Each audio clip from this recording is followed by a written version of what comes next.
महारानी को आज लड़के वाले इसे देखने के लिए आ रहे हैं और ये आराम से घोड़े बेचकर सो रही है।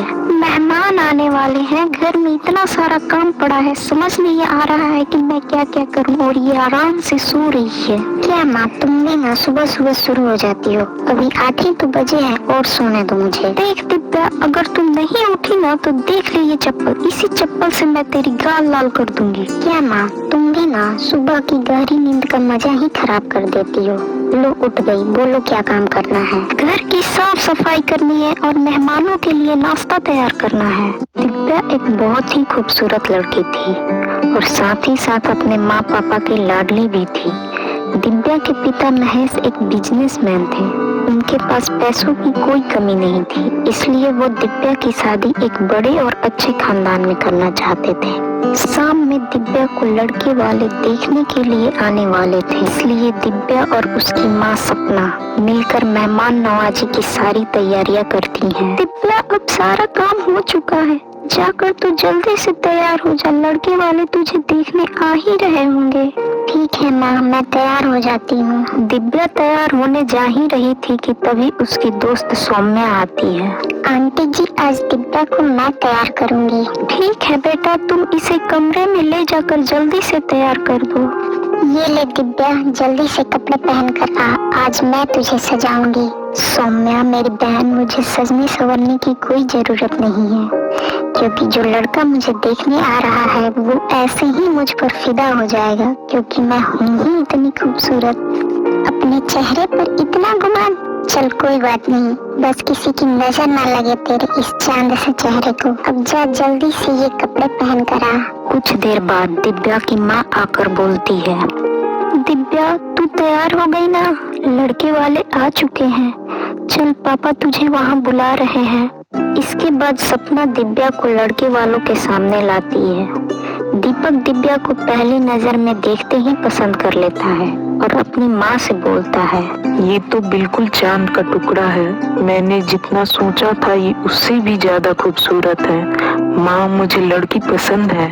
महेश जी, मेरे बेटे को आपकी लड़की पसंद है, इसलिए शादी की बात को आगे बढ़ाया जाए। इस तरह दिव्या की शादी दीपक के साथ तय हो जाती है और कुछ दिनों बाद से ही दिव्या के माता पिता उसकी शादी की तैयारियों में लग जाते हैं। इसी तरह समय गुजरता है और शादी के एक दिन पहले दिव्या को हल्दी लगने लगता है।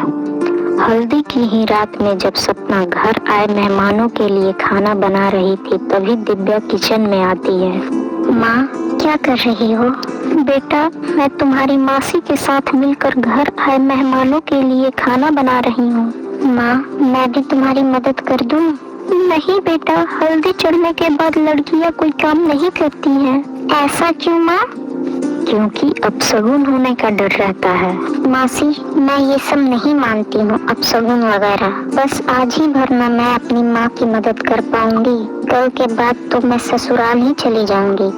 उसके बाद तो मुझे अपनी माँ से मिलने के लिए भी तड़पना पड़ेगा। देख दिव्या, होने वाली दुल्हन कोई काम नहीं करती है, इसलिए तू कुछ नहीं करेगी। वैसे भी मेहमानों के लिए सारा खाना बन चुका है, बस पूरी तलना ही बाकी है, वो भी हम कर लेंगे। इसी बीच महेश किचन में आकर सपना से बोलता है, सपना, मुझे तुमसे कुछ काम है, बस 2 मिनट के लिए मेरे साथ चलो। दिव्या, तू कुछ करना मत, मैं बस 2 मिनट में आई। दिव्या, मैं भी बस तुरंत आई, तू कुछ मत करना। ठीक है मासी, आप जाइए। दोनों के चले जाने के बाद दिव्या सोचने लगती है। माँ और मासी सुबह से काम कर रही हैं, उन्हें 1 मिनट का भी चैन नहीं मिला है। मुझे उनकी मदद करनी चाहिए। वैसे भी मैंने पहले भी कई बार पूड़ियाँ तली हैं। आज भी यदि मैं अच्छे से पूड़ियाँ तलूंगी तो मुझे कुछ नहीं होगा। इतना सोचकर दिव्या पूड़ियाँ तलने के लिए तेल गरम करने लगती है। दिव्या को इस बात का जरा सा भी अंदाजा नहीं था कि उसके चांद से चेहरे पर ग्रहण लगने वाला है। तेल गरम करने के बाद जैसे ही वो पहली पूड़ी कढ़ाई में डालती है, तेल का छींटा उड़कर उसके गाल पर पड़ जाता है और दिव्या का गाल जल जाता है। इसके बाद दिव्या अपना गाल पकड़कर रोने लगती है। इसका पार्ट 2 देखने के लिए हमारे चैनल को सब्सक्राइब करें।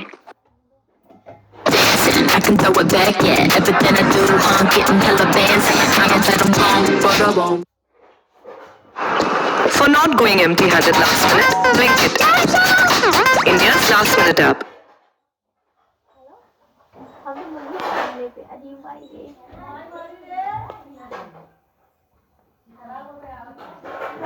पापा नाम नहीं था, मम्मी के नाम नहीं,